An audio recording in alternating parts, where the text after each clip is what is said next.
Olá, tudo bem? Antes de começar a assistir esse super vídeo, eu preciso de um favor teu. Você vai ver aqui embaixo desse vídeo um botãozinho escrito inscreva-se. Eu preciso que você inscreva-se no nosso canal. Logo depois você vai ver um sininho. Se você clicar nesse sininho, todas as vezes que eu postar um vídeo novo aqui no canal, você vai ser notificado, avisando que tem novidade. E o melhor, se você gostar desse vídeo que você está prestes a assistir, dá um joinha, dá um like, curta, compartilhe e aqui embaixo nos comentários, marque as pessoas que você ama, marque as pessoas a quem você quer apresentar Deus. E a partir de agora, eu te apresento Deus. Olá, meus irmãos, graça e paz. Meu nome é Rodrigo Vieira e eu estou aqui hoje para te apresentar Deus. E o tema da nossa pregação de hoje é salvação. Há pouco tempo me perguntaram, conversando com os amigos a respeito da salvação, me perguntaram se a salvação poderia acontecer naquela igreja, se a salvação poderia acontecer naquela casa, se a salvação poderia acontecer naquele nosso momento entre os amigos e que estávamos falando de Deus. Se todos nós que naquele momento estivéssemos reunidos falando de Deus, se poderíamos ser salvos. E aí eu fui estudar um pouquinho mais sobre a salvação, estudar um pouquinho mais sobre aquilo que Deus pretende de nós, sobre aquilo que Deus verdadeiramente quer de nós. E eu comecei a observar algumas coisas, como por exemplo, mães que choram ao ver os filhos perdidos, mães que sofrem ao ver os filhos perdidos, pais que sofrem ao ver os filhos perdidos, talvez no mundo das drogas, talvez no mundo da bebida, talvez na prostituição, enfim, mães e pais de fé que sofrem pelos filhos. E quando eu recebi essa pergunta dessa pessoa que quis sanar as suas dúvidas comigo, a primeira resposta minha é, olha, primeiro não acredita apenas naquilo que eu digo, não acredita apenas no que os outros vão te dizer. A verdade verdadeira está na Bíblia. Acima de tudo, daquilo que eu te falar aqui hoje, eu quero que você procure respaldo na Bíblia, para você entender se verdadeiramente faz sentido o que eu disse ou não. E assim eu também quero compartilhar com você tudo aquilo que eu te disser, procura na Bíblia. Tenha um pouco de curiosidade, não se deixe levar por tudo que dizem, por todas as informações que tem. Hoje nós vemos um mundo cheio, repleto de informações, mas nem todas elas são verdadeiras, nem todas elas vão te levar a um caminho justo. Então eu sempre costumo dizer, olha, seja curioso, pesquise na Bíblia. E aí, para responder a essa pergunta desse meu amigo, porque a pergunta dele, ela remetia, e eu quis entender um pouco mais sobre essa pergunta que ele estava fazendo, o porquê dessa pergunta, e ele trouxe como informação que, talvez, apenas talvez, em um momento em que Jesus voltar, se todos estiverem dentro do templo, dentro da casa de Deus, se todos estiverem num momento de oração, todos serão salvos. Ou talvez se todos estiverem em comunhão em sua casa, se todos estiverem reunidos e apenas um tiver a santidade para ser salvo, ele resgatará todos para a salvação. E aí, eu quero que vocês me acompanhem, peguem sua Bíblia e abram em Deuteronômio 24, capítulo 24, versículo 16, que diz assim, ó: não se farão morrer os pais pelos filhos, e nem os filhos pelos pais. Cada qual morrerá pelo seu próprio pecado. Então, não é o meu pecado que fará o meu filho morrer. Assim como não é o pecado do meu filho que fará o pai ou a mãe morrer, ou que trará a minha morte. E a morte nessa relação é a morte que nos leva ao inferno. Nesta passagem que se diz sobre o pecado que nos leva ao inferno. Então, não é a morte do outro, não é o pecado do outro que trará as consequências para mim. Muito pelo contrário, é aquilo que eu planto. Eu sou o responsável pelos meus atos. E aí Deus reforça um pouco mais à frente, lá em Romanos capítulo 14. Romanos capítulo 14, versículo 12. Romanos capítulo 14, versículo 12. Então vamos ver o que diz. Romanos 14, 12. Diz assim: assim, pois, cada um de nós dará conta de si mesmo a Deus. Então não haverá, no momento da salvação, não haverá a minha mãe como advogada minha, ou não haverá o meu filho como meu advogado, e nem eu serei advogado dos meus pais, e nem eu serei advogado dos meus filhos. Diz lá em Romanos, capítulo 14, versículo 12. Assim, pois, cada um de nós dará conta de si mesmo a Deus. E aí, Deus também nos diz, na Bíblia, em Marcos capítulo 16, versículo 16. Marcos capítulo 16, versículo 16. Marcos 16, 16. Diz assim, ó: quem crer e for batizado será salvo, mas quem não crer será condenado. Então, só para frisar, quem crer e for batizado será salvo, mas quem não crer será condenado.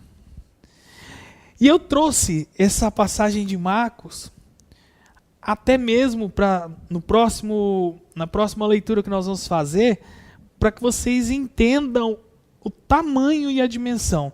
Por que existe essa dúvida de algumas pessoas se eu, na minha casa, se eu for um homem de fé, se eu poderei trazer a salvação para os meus pais, para minha esposa, para os meus filhos, enfim. Por que surge essa preocupação em eu, Rodrigo, ser o homem de fé que venha trazer a salvação para minha família? Isso é possível?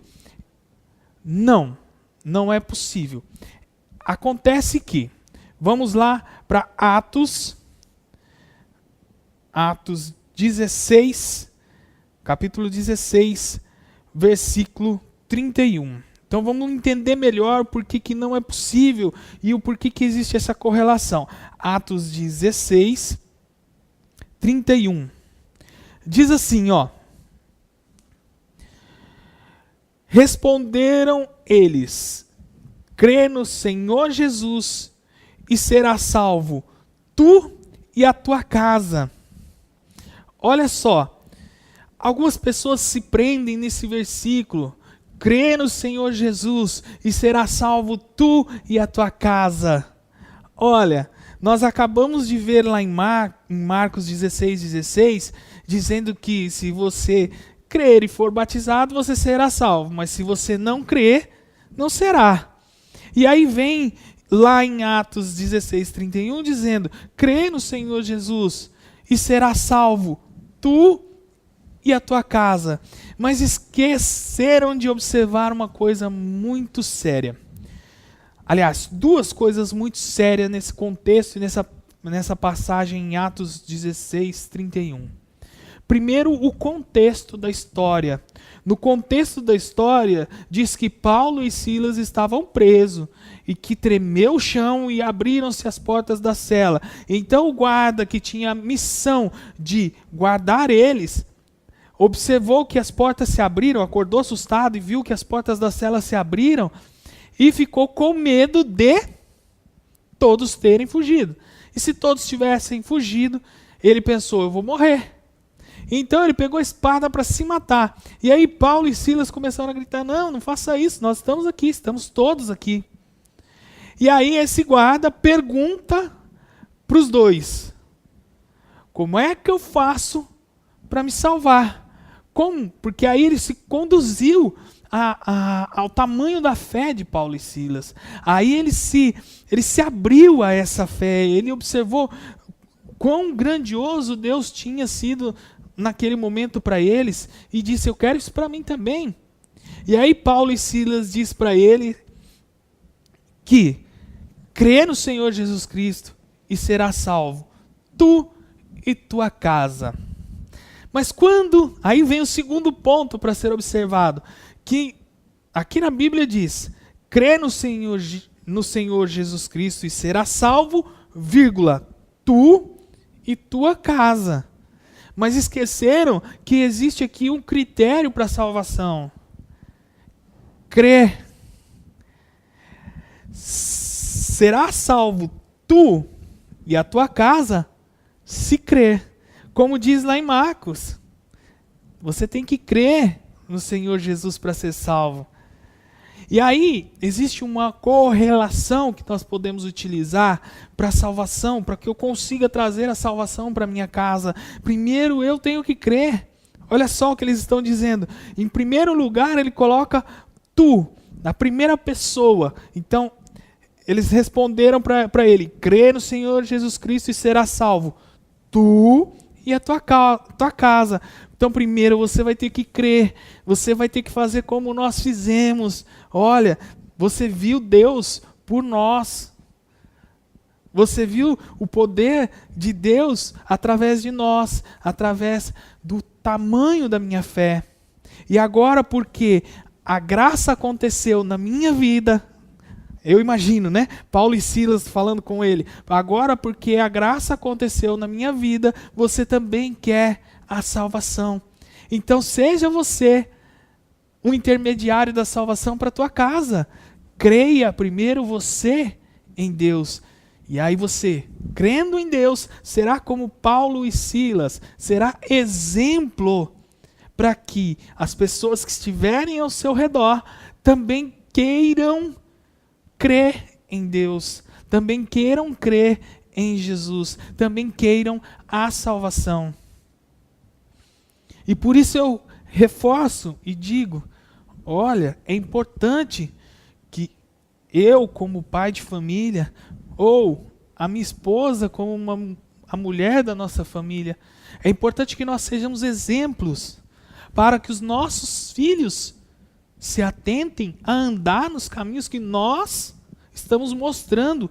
Não é apenas falar, não é apenas dizer, mas é mostrar a nossa fé, é demonstrar do nosso amor, é demonstrar do nosso carinho. Quantas mães que choram por ver os filhos no mundo das drogas, no mundo da bebida. Quantas mães que sofrem e que pedem a Deus pelos seus filhos. As suas orações, elas estão sendo ouvidas.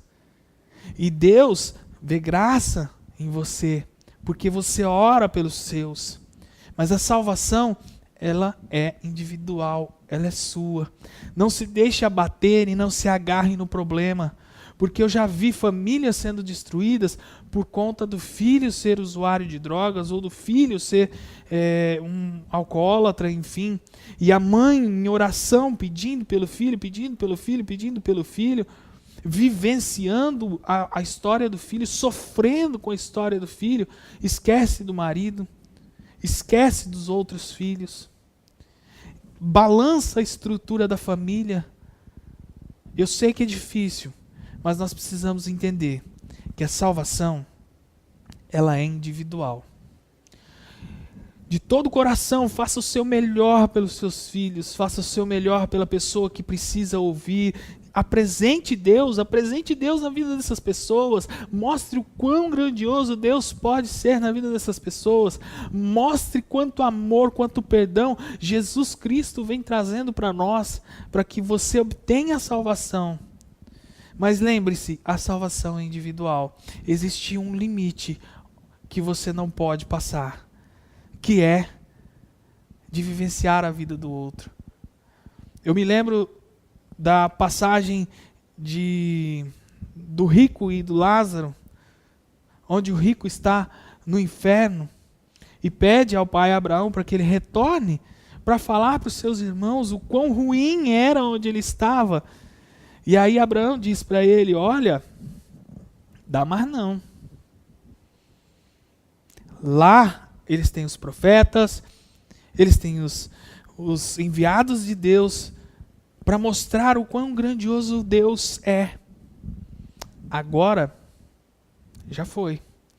A sua oportunidade de vivenciar Deus já foi. Então, olha só. Faça tudo o que você puder, sim, pelo teu próximo. Mas lembre-se de vivenciar Deus na tua vida. Lembre-se de carregar Deus no teu coração. Lembre-se de que Deus está ouvindo as tuas preces, as tuas orações. E lembre-se de que, por mais doloroso que seja, a salvação ela é individual. E você só vai conseguir a sua salvação se você estiver obediente a Deus, temente a Deus, amando Jesus Cristo, vivenciando a palavra de Deus. As demais coisas acontecerão na nossa vida. Eu espero que com essas palavras você possa ter entendido aquilo que Deus quer para a tua vida a partir de hoje, meu irmão, minha irmã. Eu espero que com essas palavras você possa ter entendido que Jesus veio para nos salvar e que Ele sim pagou o preço por nós. Então, se você crê nisso, se você crê que Jesus Cristo é o nosso único Salvador, vivencia isso.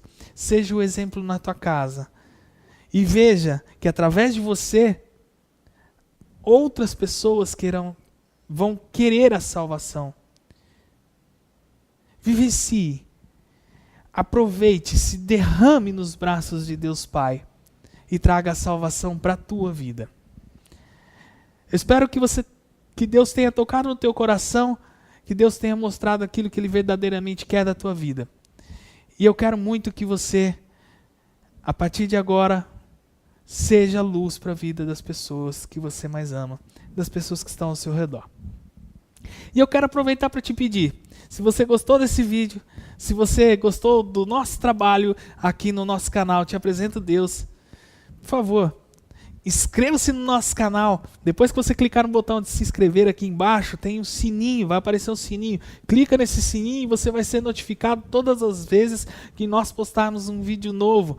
E olha, dá um like, se você gostou desse vídeo, dá um like, dá um joinha, comente sobre aquilo que você tem achado dos nossos vídeos, do nosso canal, coloque nos comentários, vamos mostrar ao mundo o quão grandioso é o nosso Deus Pai, o quão amoroso é o nosso Senhor Jesus Cristo. Então nos ajude a compartilhar e a fazer esse canal crescer e crescer cada vez mais, levando a palavra de Deus para as pessoas que verdadeiramente precisam. E se você gostou desse vídeo, continue nos acompanhando, porque eu te apresento Deus. Fiquem com Deus e até a próxima. Tchau, tchau.